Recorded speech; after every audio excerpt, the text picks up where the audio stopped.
ரொம்ப களைப்பாக்குறியே, நான் கொஞ்சம் நாவல் பழம் கொடுக்கறேன், சாப்பிடுறியா? இந்த பழத்துக்கு பழம் தேவையாப்பா எனக்கு? சாப்பிட்டு தான் பாரு, நாவுக்கு ரொம்ப ருசியா இருக்கும். சுவையெல்லாம் அடக்கி ஆண்டி விட்டேனப்பா. பாட்டி கலப்பு தீரவாது, கொஞ்சம் சாப்பிட்டு பாரு. சரி போடு, போடுறேன். உனக்கு சுட்ட பழம் வேணுமா சுடாத பழம் வேணுமா? இது என்னப்பா, பழத்து கூட சுட்ட பழமா சுடா பழமா இருக்குதே, உனக்கு தெரியாதா?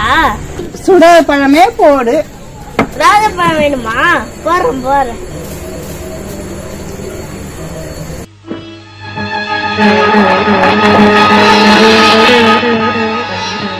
பழமெல்லாம் மண். என்ன பாட்டி சுடுதா? இல்லப்பா, நீ மாறி மேய்க்க சிறுவனே இல்லப்பா. நீ யாருப்பா? உன் உருவத்தை காட்டுப்பா. நல்ல நிதானமா கண்ணை மூடி யோசிச்சு